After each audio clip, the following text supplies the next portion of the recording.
billahi minasyaitonir rajim. Bismillahirrahmanirrahim. Assalamualaikum warahmatullahi wabarakatuh.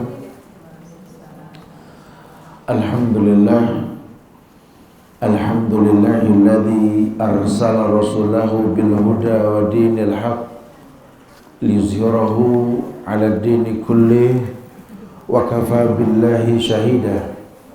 Wa ashhadu an la ilaha illallah wahdahu la syarika lah wa ashhadu anna Muhammadan abduhu wa rasuluh. Ya ayyuhalladzina amanu taqullaha haqqa tuqatih wa la tamutunna illa wa antum muslimun. Ya ayyuhan nasu taqu rabbakumul ladzi khalaqakum min nafsin wahidah wa khalaqa minha zawjaha wa bassa minhuma rijalan katsiran wa nisaa wattaqullaha alladzi tasaaluna bihi wal arham innallaha kana 'alaikum raqiba. Ya ayyuhalladzina amanu taqullaha wa qulu qawlan sadida yuslih lakum a'malakum wa yaghfir lakum dhunubakum wa ma yuti'illaha wa rasulahu faqad faza fawzan 'azima. Amma ba'du, fa inna asdaqal hadisi kitabullah wa khairal huda huda Muhammadin sallallahu alaihi wasallam wa syarral umuri muhdatsatuha wa kullu muhdatsatin bid'ah wa kullu bid'atin dhalalah wa kullu dhalalatin finnar. Ma'asyiral muslimin wal muslimat, sidang majelis yang Allah muliakan dunia dan akhirat. Alhamdulillah, izin Allah kita bisa berkumpul di tempat ini kembali untuk melanjutkan bahasan dari kitab Ad-Dawa dalam majlis ilmu Al-Fatah. Semoga Allah jadikan majlis ini majlis yang selalu menjadi taman-taman penyubur iman. Ya jamaah yang Allah muliakan, kita masuk kepada dampak buruk maksiat yang ke-43. Maksiat membutakan hati dan melemahkan akal. Ya, banyak dalil yang menjelaskan bahwa akal ini tidak berfungsi karena kesalahan yang kita rutinkan. Jadi jangan salahkan Allah kalau seandainya kita ini mengalami banyak masalah dalam kehidupan. Padahal yuridullahu bikumul yusra wa la yuridullahu bikumul usra. Allah pengen yang mudah, Allah tidak pengen yang sulit. Allah pengen yang mudah, nggak pengen yang sulit. Cuma kadang-kadang kita ini orang yang berpikir, kalau masih bisa kenapa tidak gitu ya. Padahal hukum telah baku, al halal bayyin wal haram bayyin wa umuru bainahuma mustabihat. Yang halal dijelaskan, yang haram dijelaskan. Antara halal haram ada syubhat. Jelas lah ya. Kita nggak usah bingung-bingung lagi. Hukum nggak ada yang nggak jelas. Halal jelas, haram jelas. Kalau nggak ada halal nggak ada haram, syubhat. Bas. Syubhat ditinggalkan baik, dilakukan tidak berdosa, tapi jangan dirutinkan. Bayanatil hukum telah dijabarkan gitu loh. Makanya kalau sudah tahu begitu ya jangan cari masalah. Jadi kayak orang transfusi darah, boleh gak Ustaz transfusi darah? Boleh, cuma jangan lupa darah siapa gitu loh. Jadi PMI itu harus mulai dimasukin dakwah supaya bercampur nih darah muslim, nih darah kafir gitu loh. Kenapa? Karena orang kafir kan makan yang haram, darahnya haram, masuk ke badan orang Islam. Kullu lahmin nabata min suhtin annaru ahaqqu bi. Setiap daging yang tumbuh dari barang yang haram, neraka lebih berhak. Terus gimana Ustaz? Itu syubhat. Karena kita nggak tahu itu syubhat. Makanya syubhat boleh kalau terpaksa, tapi jangan dirutinkan. Yang paling baik dari awal kita kritisi, kita punya pengajian, punya teman-teman soleh soleha, ya iklankan saja butuh transfusi darah, gitu loh. Siapa yang mau menyumbang? Orang Islam nggak pelit sama darah, insya Allah. Ini kan bahayanya kita nggak pernah pikirin sampai ke sana tuh, ya sering terjadi. Wa iyyadubillah wa na'udzubillah. Iya, kata beliau, di antara dampak maksiat yang lain adalah membutakan hati. Sekiranya tidak sampai membutakan hati, maka maksiat akan melemahkan akal. Iya. Ini surat Shad ayat 45 ketika Allah berfirman, "Wadhkur ibadana Ibrahim wa Ishaq wa Ya'qub ulil aidi wal absar." Kita punya contoh di Quran, "Wa kullan naqussu 'alaika min amba'i rasul man nusabbita bihi fu'adak." Kita punya pertolongan dalam Al-Quran mengabarkan tentang manusia-manusia mulia. Lihat, banyak ujian yang berat selesai, banyak masalah yang sulit beres. Kenapa? Karena Allah akan bantu orang-orang yang diuji dengan jawaban dalam kehidupan, asal dia bertakwa. Suruh kasih tahu Muhammad tentang hamba-hambaku Ibrahim, Ishak, Yakub, itu semua hidupnya punya karya cipta. Hidupnya punya karya cipta. Makanya memang hidup ini harus punya karakter gitu loh.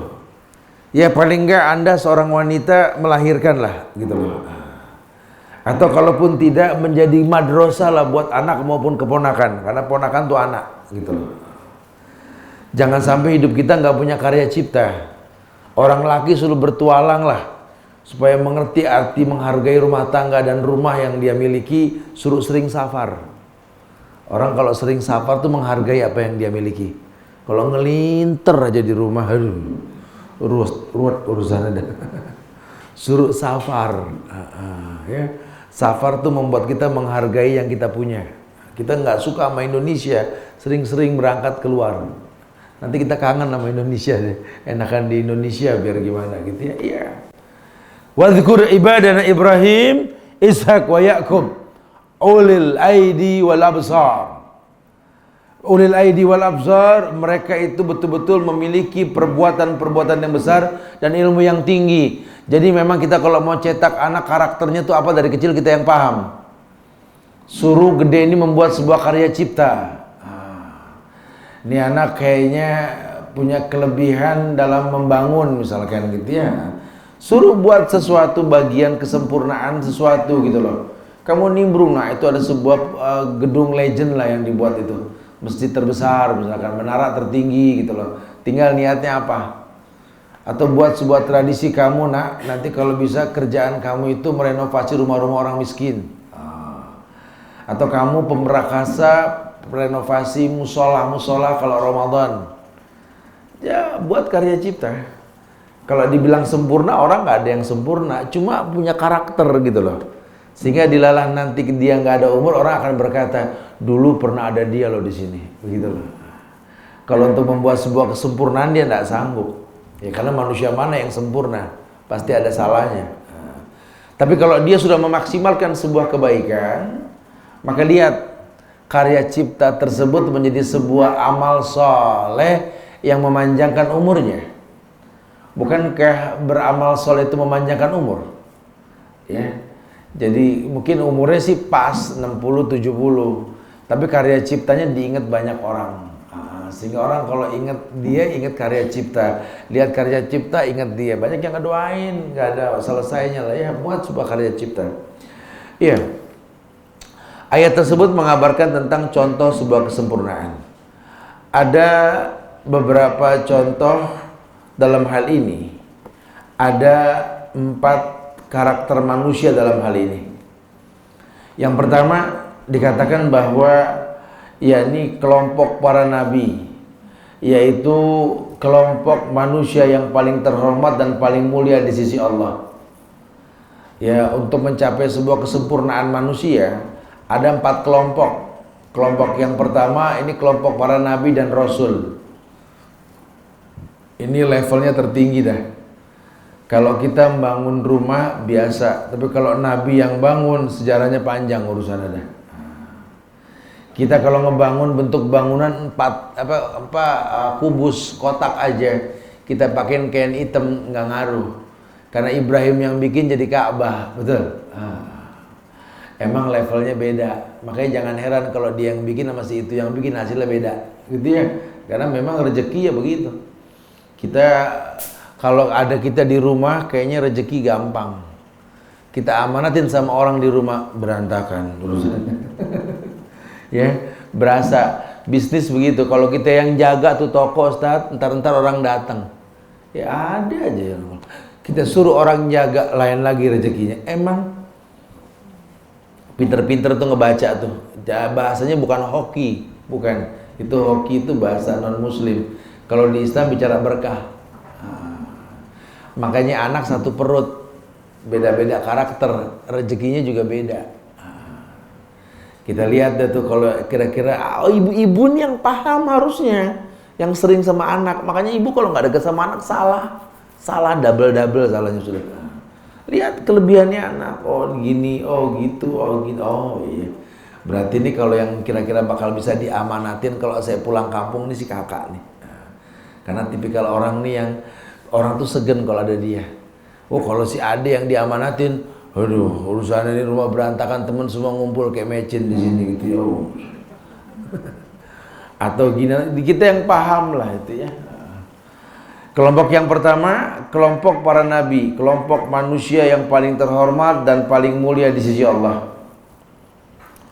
Kelompok yang kedua, yakni lawan dari kelompok yang pertama, yaitu orang yang sama sekali tidak mempunyai pengetahuan dalam agama dan tidak memiliki kekuatan untuk menerapkan kebenaran. Ini kelompok mayoritas makhluk biasa aja. Ya, ini yang dibilang pion nih kalau dalam catur nih. Kerikil dalam sebuah taman gitu loh. Jadi ya dibutuhin tapi nggak terlalu banget lah gitu ya. Walaupun kalau nggak ada mereka ada yang kurang. Ya ini kelompok yang kedua nih. Dia kelompok lawan para nabi dan rasul yang bermanfaat dalam hidup ya. Kalau mereka dimanfaatkan. Makanya Rasulullah paling bangga itu bersahabat sama Badui, Arab Badui. Itu orang-orang Habs, orang-orang Habsi, orang-orang dari Badui itu ya.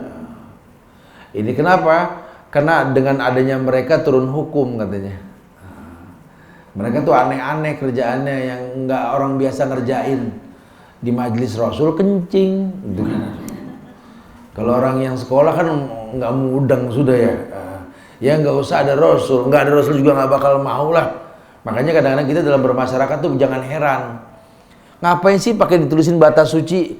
Ya kalau yang agil sih yang memang punya akal dia tahu di masjid lepas sendal. Kadang-kadang udah ada bacaan batas suci juga masih diinjak juga batas suci.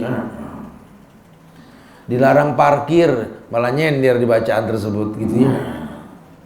Manusia ada yang begitu, ada yang pakai isyarat paham, ada yang kudu didongkel dulu baru paham, ada yang kudu didongkel plus sambit baru paham, macam-macam. Kita sih berharap mudah-mudahan yang pertama ya. Jadi memang hidup ini begitu, jangan khawatir.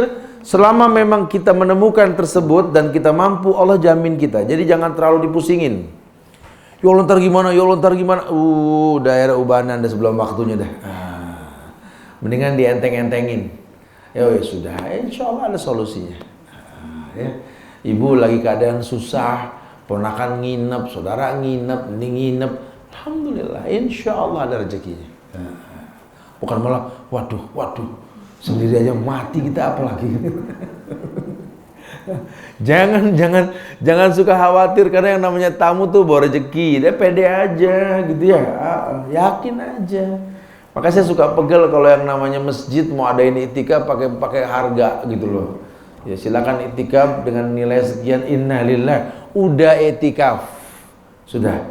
Enggak usah itu mungkin batasin jumlah aja karena masjidnya terbatas mungkin ya. Kita hanya menerima 100 daftar pertama, sudah. Ya. Silakan yang mau hadir silakan gitu. Nanti gimana? Udah ada Allah, tenang aja, orang itikaf dijamin rezekinya. Ini nggak semua masjid berani kayak begini. Oh nggak berani, Ustaz. Kalau pada kumpul di sini siapa yang mau jamin? Dia lupa nih Ramadan rezeki nggak ketuker. Masya Allah. Subhanallah. Itu kelompok yang kedua. Kelompok yang ketiga, yakni mereka yang mengetahui kebenaran, namun lemah dan tidak mempunyai kekuatan untuk mewujudkan dan mendakwahkan kebenaran tersebut. Kalau tadi yang kedua kan memang nggak punya talenta, ini punya talent, cuma nggak butuh dukungan. Kelompok yang ketiga ini dia punya kemampuan tapi butuh dukungan. Dia nggak bisa survive sendiri. Dia butuh kelompok. Ini kelompok yang ketiga ini standar. Banyak manusia punya skill, cuma memang kalau seandainya itu dia sendiri nggak ada manfaat. Apa ya? Jadi kayak pohon bunga. Kita kalau punya pohon, suka landscape, kita bisa paham pohonan dia. Ini ada pohon bunga ros yang bagus kembangnya. Itu kalau dia sendiri nggak ada bagus-bagusnya. Ditaruh di tengah aspal, siapa yang bilang cakep? Betul, kalau ini siapa lagi yang teledor digituin gitu ya. Tapi kalau bisa diatur, di cutting dengan pohon-pohon bagus dicampur, kemudian kembangnya satu keluar bersama dengan matahari, ada embun di ujung-ujungnya. Ya Allah, bagus banget. Langsung cetret jadi DP. Betul ya? Kembang sendiri judul gitu. Atau apalah namanya ya. Iya, butuh. Kayak kita ngeliat makanan dah itu ya. Ya makanan macem-macem, tapi tetap aja walaupun beragam warnanya, kalau nggak ada garam nggak enak, betul? Ya garam juga kalau sendiri apalagi lebih gak enak lagi, betul ya? Masa nyugin orang silakan dicicipi garamnya, gitu ya? Kita buka puasa pakai garam, terawih pada lebar mulutnya, ya nggak mungkin lah ya. Jadi memang ada kelompok yang ketiga nih, kelompok di mana mereka yang mengetahui kebenaran, namun lemah dan tidak mempunyai kekuatan untuk mewujudkan dan mendakwahkan kebenaran tersebut. Jadi kayak orang-orang soleh, ya yang nggak mikirin fisik, nggak mikirin dunia, ilmunya tajam.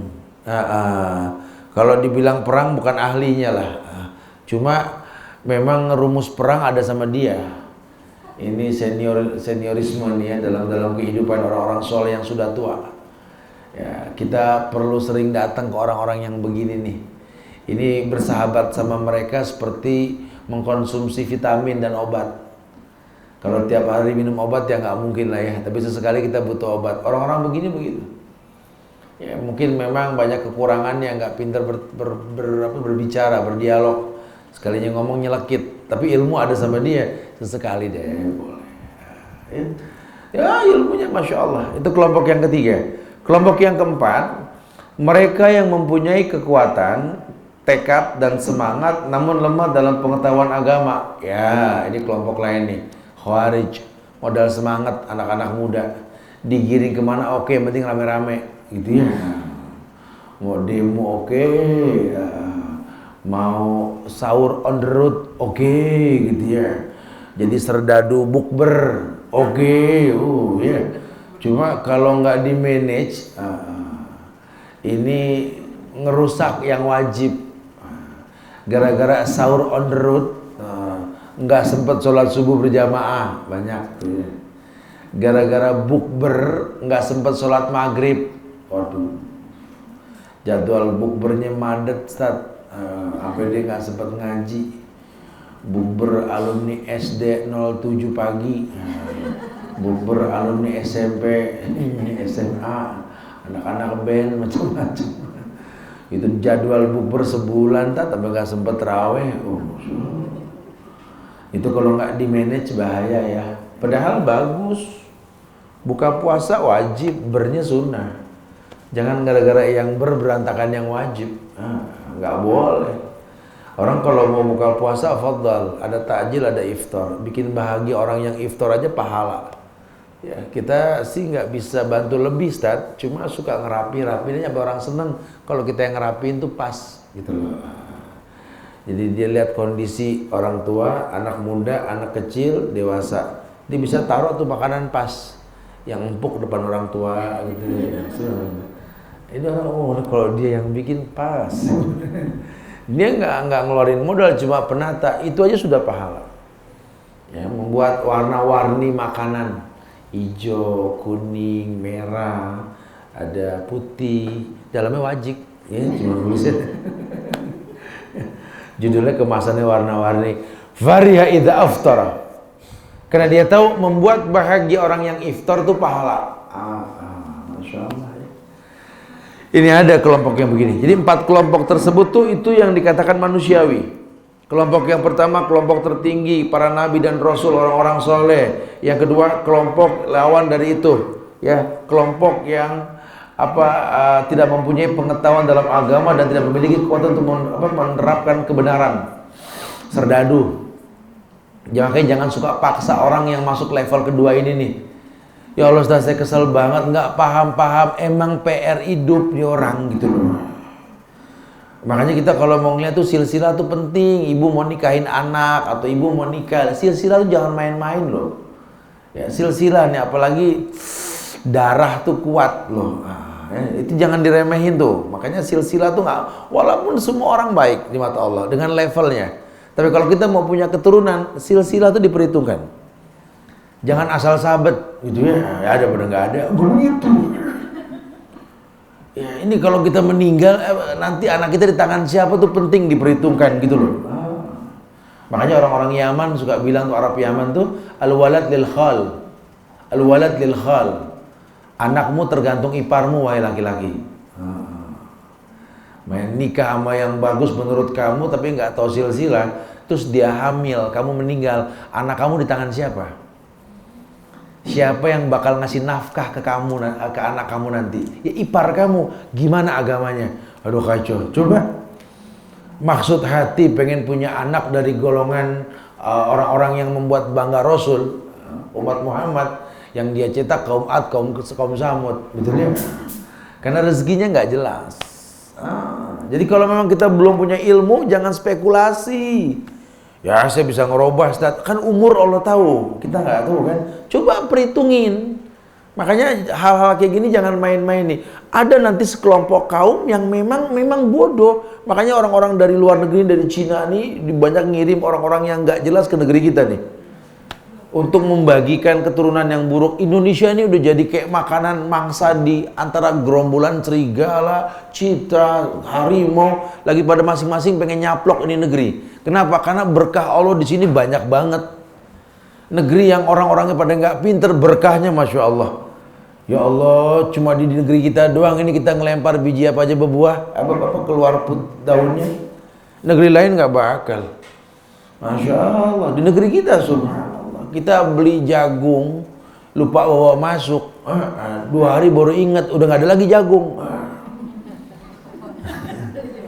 Udah lain lagi, dah jadi pohon di sini ya. Kita bikin pacul pakai gagang angsana, habis make ditaruh seminggu baru nyari, udah nggak bisa diangkat, berakar tuh batang, betul. Ini negeri suburnya Masya Allah, tapi nggak bisa di manage gitu loh. Makanya saya geleng pala tuh orang-orang Bahrain kemarin di Makalam Riau itu ngobrol, dia bilang Bahrain Makalam, kafa Nabi Makalam, katanya. Cukup Makalam buat kita itu Bahrain, katanya. Bahrain, kebayang gak sih negeri Bahrain tuh? Itu cukup Makalam Riau saja Bahrain, katanya. Lah kita berapa ratus Makalam di negeri kita? Itu kalau baru bicara minyak sama gasnya saja gitu loh. Masya Allah. Ini negeri Masya Allah. Nah ada yang begitu ada. Nah kitanya perlu paham. Nih kita mau meninggal nanti, kan orang pasti meninggal, betul? Mau gak meninggal? Pasti goyang pala ada pasti. Kan kita pasti meninggal ya. Ya harus mau nggak mau diseret kita ya. Cuma kalau kita meninggal nanti, siapa yang doain kita? Jangan-jangan kita punya anak yang levelnya tuh level ngedoain cuma 3 hari doang.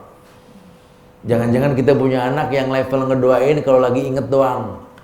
Tapi kalau kita punya level anak yang bagus, betul-betul darah yang mulia, konsumsi yang mulia, yang ada nggak ada kita mulutnya basah mengatakan Rabbighfirli wali walidayya.